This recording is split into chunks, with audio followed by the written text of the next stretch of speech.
pengajiannya Provinsi Sulawesi Barat.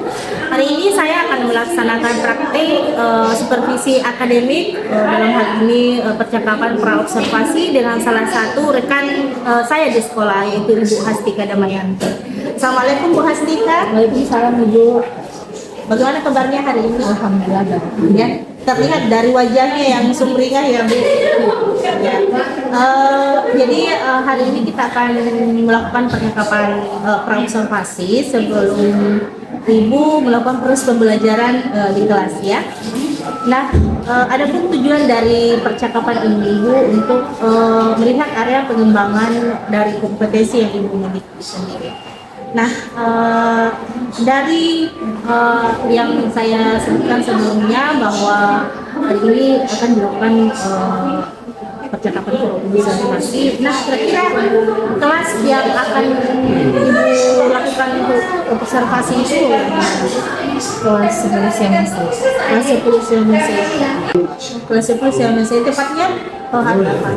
Tepatnya pada hari Jumat tanggal 23 Agustus 2022 jam 3 sampai jam 5. Oh, berarti jam terakhir ya Ibu, kan hari Jumat.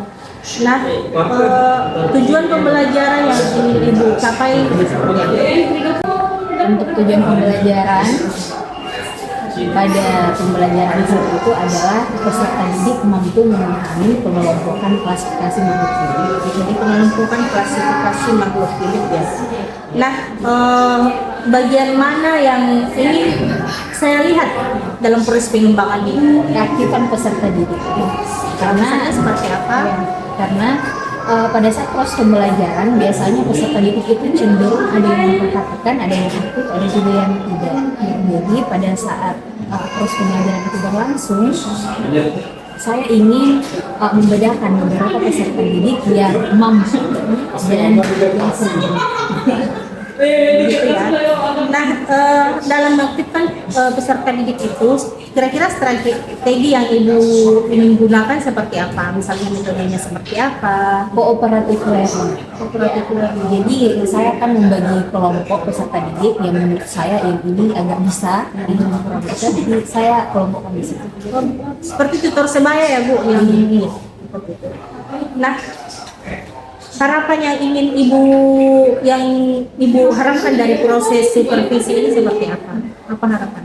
Harapan saya semoga peserta didik kerjasamanya itu lebih baik dari sebelumnya, dan tentunya juga mereka bisa cepat tanggap dalam memahami sesuatu.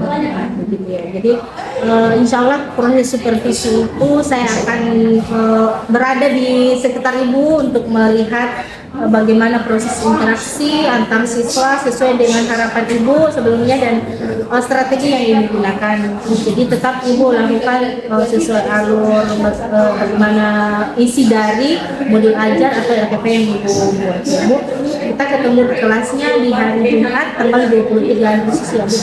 Insya Allah. Oke Bu, terima kasih Bu.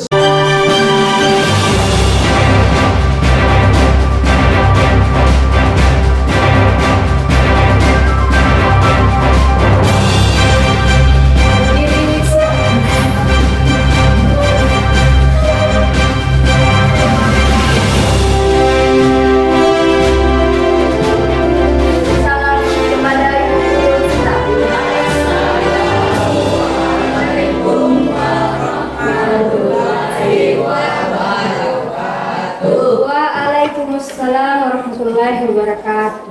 Duduk. Sebelum kita belajar, marilah kita membaca doa. Berdoa dulu ya. Bismillahirrahmanirrahim. Rabbi zidni ilman warzuqni fahman. Artinya, ya Allah, tambahkanlah ilmu dan berikanlah aku pemahaman yang baik. Dengar namanya Ibu absen.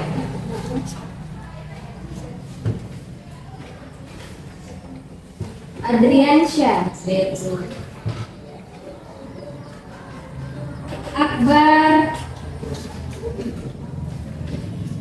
Al Aulia Humaira. Sakit apa ini? Oh iya, benar ini.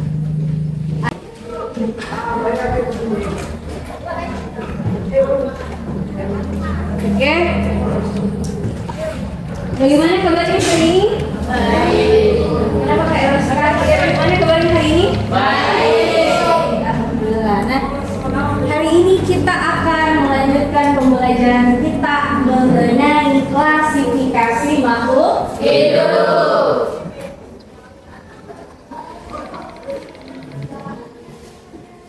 Oke.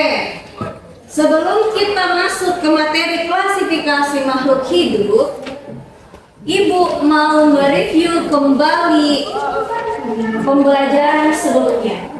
Karena pembelajaran hari ini itu berhubungan dengan pembelajaran yang kemarin. Nah, sebelumnya kita sudah belajar tentang keanekaragaman hayati. Keanekaragaman hayati itu mencakup keanekaragaman pada makhluk hidup. Oke, ada berapa makhluk hidup yang kalian ketahui? 3 atau 4? Oke, coba Dek disebutkan. Manusia, Tuhan, hewan, dan bakteri atau mikroorganisme. Pintar. Nah, pada keanekaragaman hayati yang ada di bumi itu ada 3 macam atau 3 tingkat. Ada yang bisa sebutkan? Angkat tangannya Dek. Yang bisa sebutkan? Oke, yang pertama itu ada keanekaragaman hayati tingkat B. Yang kedua itu keanekaragaman hayati tingkat spesies. Yang ketiga ada keanekaragaman hayati tingkat ekosistem. Nah, apa itu keanekaragaman hayati tingkat gen? Yang katakan Dek lewat, ya? Keanekaragaman hayati gen adalah faktor yang membawa bentuknya dari yang bukan aktif. Oke, jadi gen itu adalah genetik. Sifat-sifat yang diturunkan dari induk atau orang tua ke anaknya. Kayak kita, kenapa kita mirip dengan orang tua tak, ibu, bapak, nenek, kakek, om, dan tante? Karena memang genetiknya itu diturunkan ke kita, ya? Iya. Apa lagi? Selanjutnya, tadi kan ada tingkat spesies. Apa itu spesies? Kalau itu kemiripan.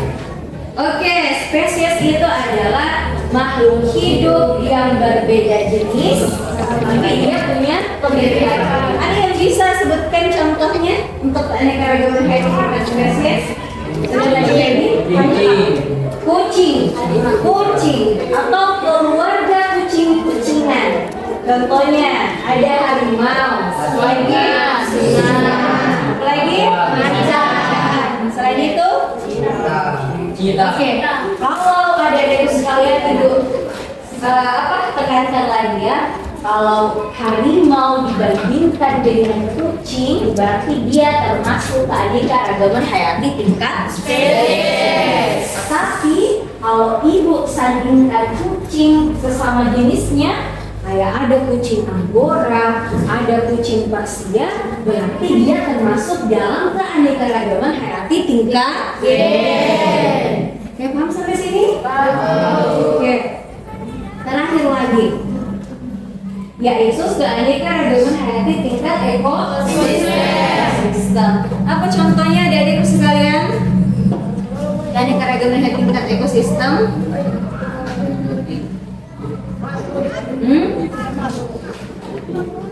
Apa contohnya? Nah, oke, ada komponen abiotik dan biotik. Intinya ekosistem ini adalah lingkungannya makhluk hidup. Ketika ada interaksi antara makhluk hidup dengan lingkungan, maka itu sudah mencakup dengan keanekaragaman ekosistem. Oke, perhatikan. Karena beragam-ragamnya deh itu makhluk hidup yang ada di bumi, baik itu manusia, hewan, tumbuhan, dan juga mikroorganisme, bahkan juga mikroorganisme juga sebanyak ragamnya, maka perlu adanya klasifikasi makhluk hidup. Nanti pusing kita kalau itu makhluk hidup tidak digolongkan, tidak disamakan bersama dengan jenisnya, nanti kalian pusing membedakan makhluk hidup. Jadi klasifikasi makhluk hidup itu adalah pengelompokan makhluk hidup.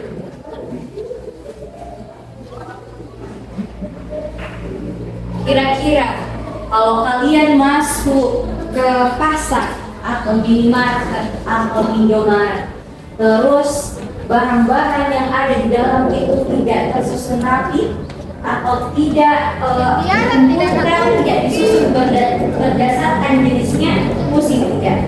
Pasti pusing ya. Jadi salah satu tujuan atau manfaat dari klasifikasi makhluk hidup ini adalah untuk memudahkan kita semua dalam mengelompokkan makhluk hidup. Nah, kita langsung masuk ke sini.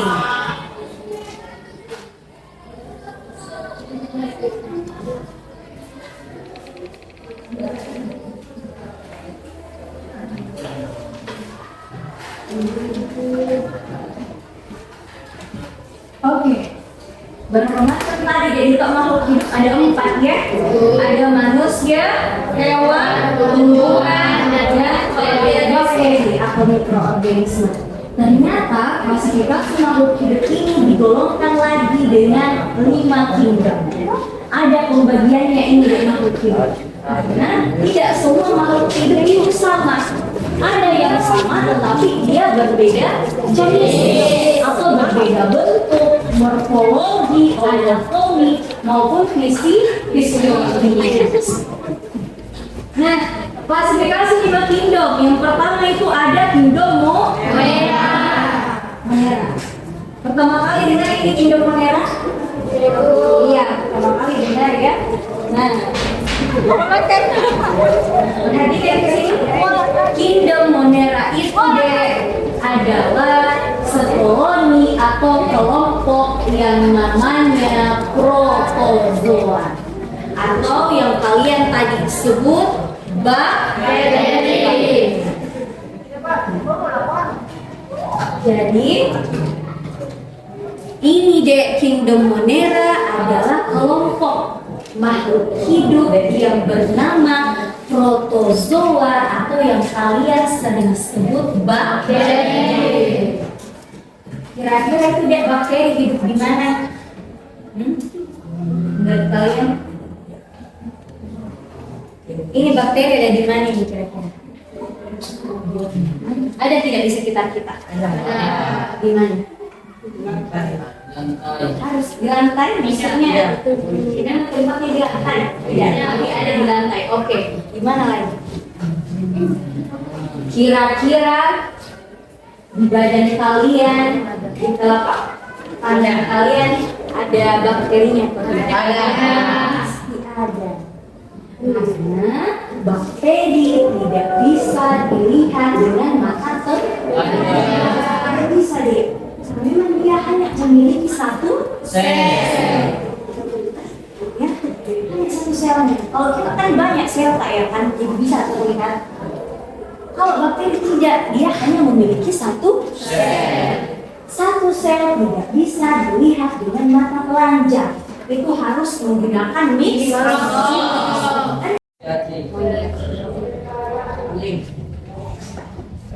Kita tidak samakan lagi yang nomor 2 ya. Cacing dan kepiting tidak masuk karena dia sudah berbeda pada tulang belakangnya. Nah, lanjut lagi untuk 3A. 3A ibu kasih clue yaitu bersisik.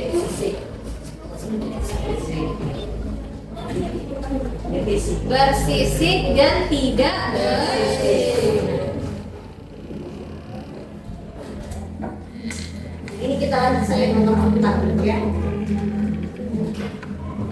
Ini kita lanjut nomor 13. Oke. Bersisik dan tidak bersisik. Siapa yang bersisik antara buaya? Buaya. Kenapa bersisik ini buaya? Karena dia sebelum Nah, yang tidak bersisik berarti monyet. Nah, perhatikan ke sini. Tidak ada kesayangannya burung walet, toh? Ya. Berarti kunci determinasi burung walet hanya sampai di 2A. Buaya juga sudah tidak punya saingan. Begitupun juga dengan monyet. Ini lagi yang harus kita bedakan. Ada cacing dan kepiting. Contoh perbedaan yang paling mendasarnya adalah bercangkang. Siapa yang bercangkang, Adilansia? Kepiting.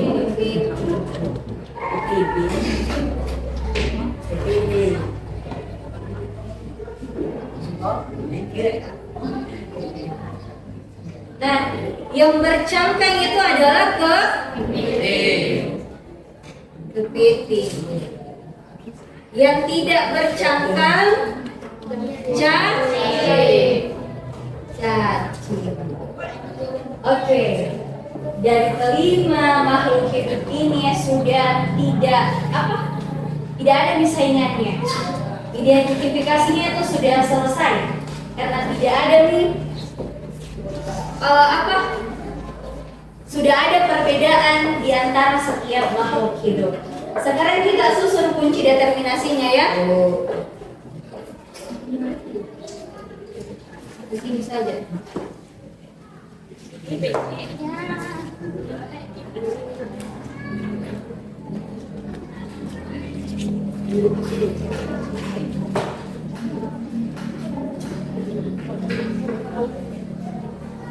Oke, kunci determinasinya buaya. Buaya ada di sini. 1A, bertulang belakang ya. 1A. Selanjutnya 2B. Selanjutnya 3A. Lanjut lagi untuk cacing. Cacing itu berada di 1B. Selanjutnya 4B. Kepiting dia di 1B.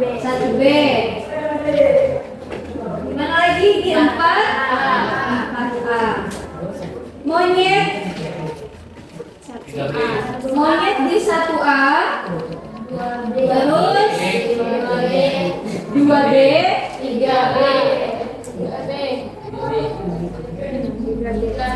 3B. Terakhir burung walet 1A dan 2A. Nah, inilah kunci determinasi dari setiap makhluk hidup yang kita tadi susun. Bisa kita lihat adik-adikku, buaya itu ada di 1A. Buaya itu bertulang belakang. Terus di 2B, dia tidak berbulu. Terus di 3A, ternyata buaya itu bersisik. Itu kunci determinasinya buaya. Selanjutnya untuk cacing. Cacing itu di 1B, dia tidak bertulang belakang. Dan di 4B, dia tidak bercangkang. Lanjut untuk kepiting, dia juga tidak bertulang belakang, tapi kepiting bercangkang. Untuk monyet, dia bertulang belakang, tadi tidak berbulu, tidak bersisik. Itu monyet. Untuk yang terakhir, burung walet, dia bertulang belakang, terus dia berbulu. Jadi sistem dikotomnya adik atau setiap lawan kata ini kalian bisa buat sendiri ya, membedakan sendiri. Apakah dia berkaki 4, berkaki 3, terserah sesuai dengan identifikasi kalian. Tetapi nanti dia punya ini sudah tidak punya saingan, baru identifikasinya berhenti sampai di situ. Tetapi jika masih ada makhluk hidup lain, berarti harus diperjelas lagi dengan cara mencari lawan kata yang sesuai dengan makhluk hidup tersebut. Paham sampai sini? Oke. Selanjutnya Ibu akan bagi kelompok. Kalian akan menyelesaikan satu kunci determinasi per kelompok, lalu dibacakan di sini di depan kelas ya.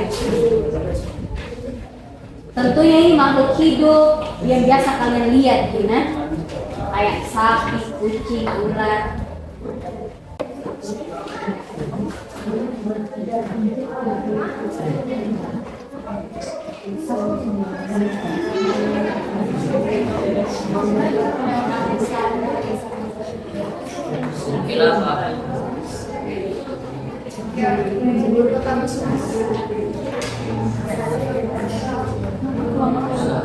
Oke. Jadi kunci determinasi yang akan kalian tentukan itu dari kingdom planten atau tumbuhan. Ada pohon pisang atau musa paradisiaka. Terus ada lumut, jamur tiram. Kalian lihat jamur tiram? Yang warna putih, jamur yang biasa dimakan. Terus ada pohon mangga atau Mangifera indica. Yang kelima itu gulma. Oke? Ibu harapkan setiap kelompok itu beda-beda kunci dikotomnya atau beda lawan katanya. Kalau ada yang sama berarti harus dipertanyakan. Berapa? Ya sesuai kita, terserah kita. Kalian mau berapa yang sistem dikatakannya? Mau sampai 10B juga boleh, 10Z juga boleh. Yang jelas itu dia ini ada perbedaan dari kelima makhluk hidup ini. Cacing, kepiting, dan hidromal. Berarti ada juga ini perbedaannya. Ada sebenarnya baru itu yang Indonesia, Naila sama Sasira.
Ini turun sini.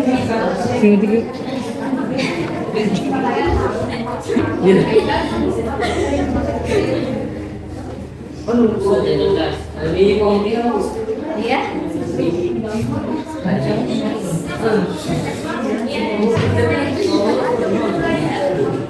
Ini dapat sih dua ini.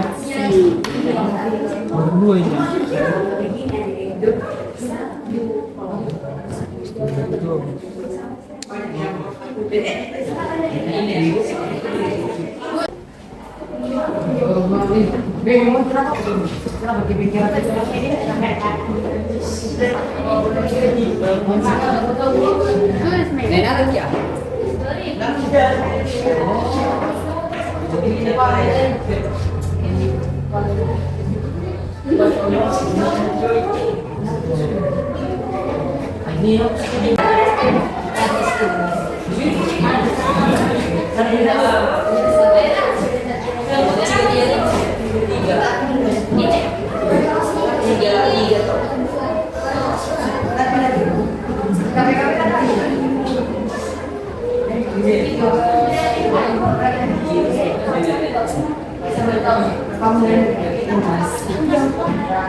Adik-adik sekalian, perhatikan dan langsung bacakan dulu.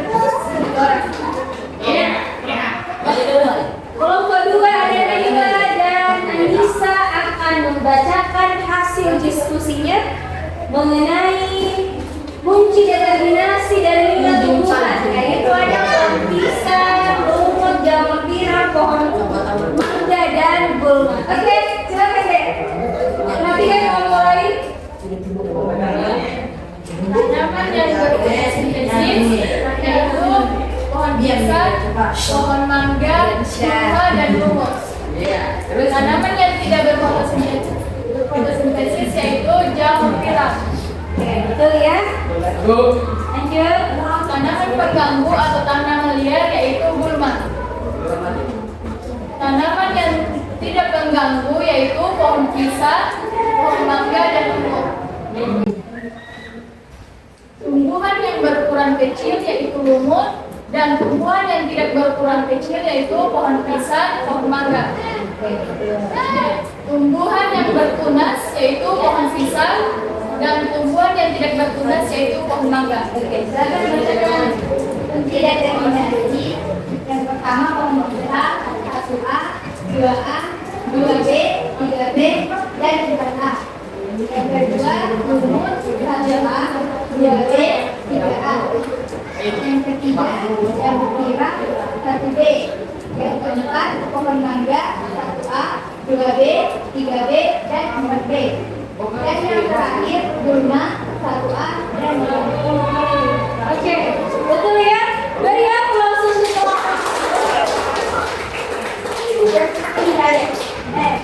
teman-teman. Bagaimana kamu kalian sudah selesai semuanya? Kira-kira apa deh yang kalian bisa pahami atau menurut kalian apa kekurangan pembelajaran pada hari ini? Apa yang harus kamu kita ingatkan lagi? Kenapa ini? Dalam pembelajaran ini saya jadi mengetahui ternyata ada yang dinamakan kunci determinasi, yaitu tentang mengelompokkan macam-macam makhluk hidup. Oke, atau mengidentifikasi makhluk hidup. Bagus ya, beri aplaus.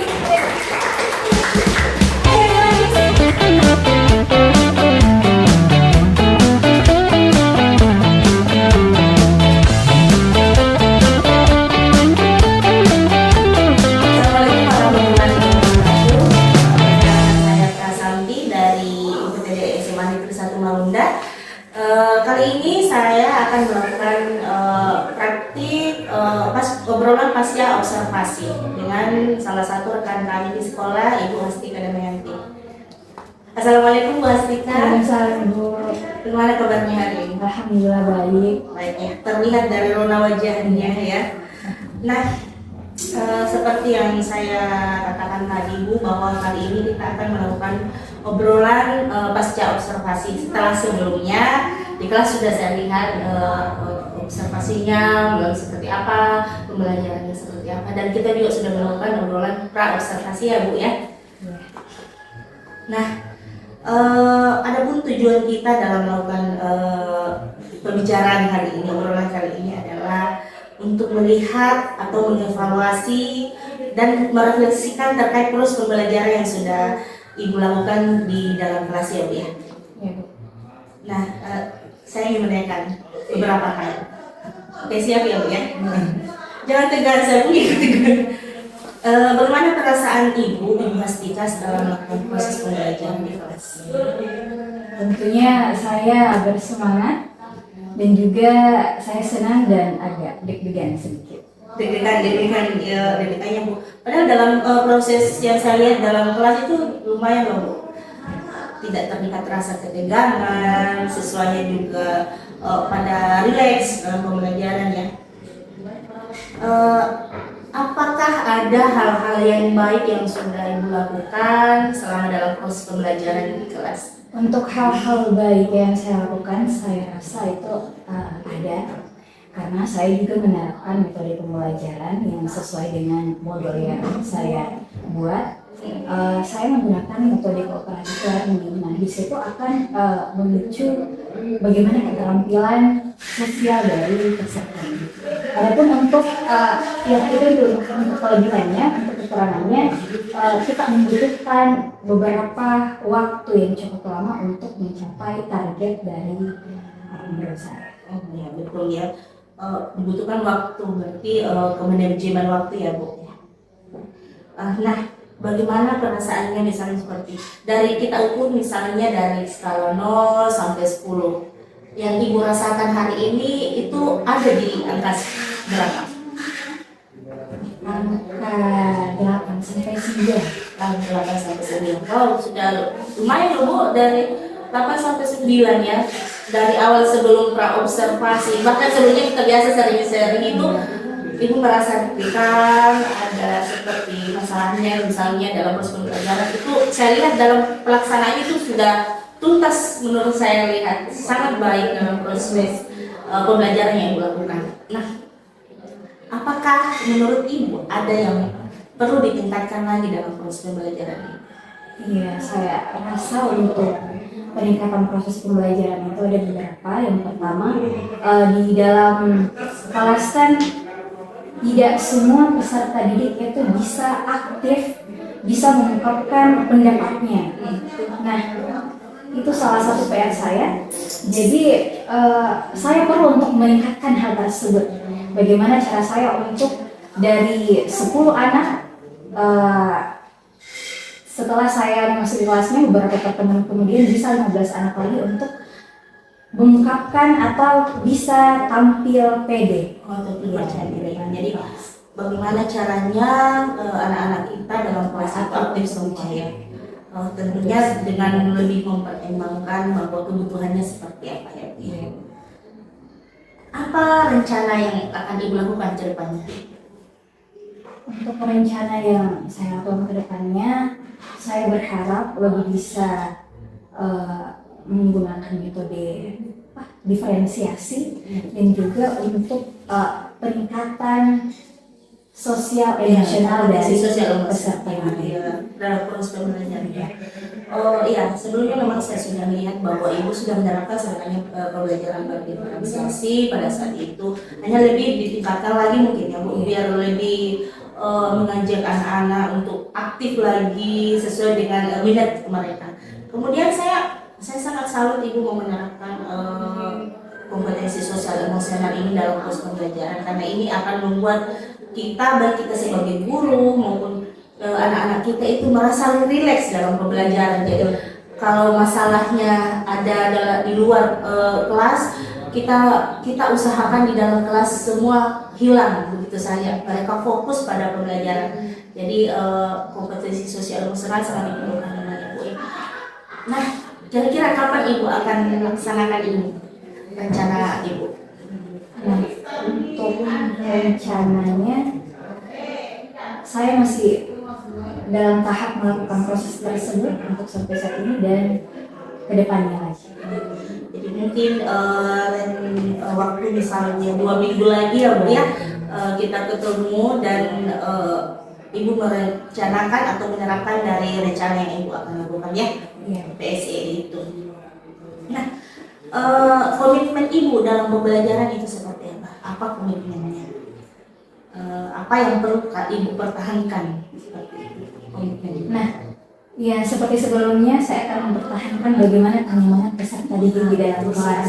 Ya, karena biarpun bagaimana cara kita menjelaskan, bagaimana cara kita mengajarkan peserta didik tersebut, jika itu tidak sesuai dengan minat dan bakatnya, maka itu akan sulit diterima peserta didik. Jadi bagaimana cara kita untuk lebih mengenali karakteristiknya, memudahkan peserta didik dengan menggunakan media pembelajaran yang mereka sukai dan jadi kita sebagai guru juga harus walaupun ya kita juga harus berpikir bahwa kita bukan lagi berpikir apa kekurangan yang ada di sekolah kita, di lingkungan kita, tapi kita Bagaimana harus cara berpikir kita ya, memanfaatkan itu sumber daya daya, betul sekali Bu Hastika. Nah, ada yang ingin saya berikan ke Ibu untuk melihat apa saja yang ingin Ibu kembangkan dalam proses itu ya. Ibu silakan isi. Dan terima kasih untuk obrolan kita kali ini ya Bu Hastika. Ya, terima kasih kembali Bu. Saya memang melihat perbedaan Ibu pada saat kita sharing-sharing seperti biasa dengan pelaksanaan di kelas itu memang sangat berbeda. Dan saya melihat angka Ibu misalnya dari skala perasaannya 8 sampai 9 itu sangat cukup.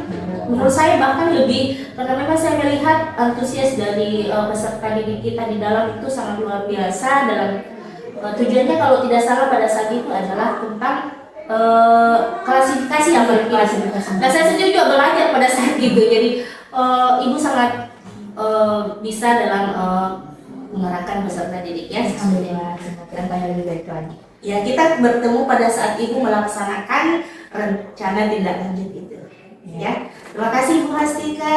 Terima kasih kembali Bu Pras. Assalamualaikum. Waalaikumsalam warahmatullahi wabarakatuh.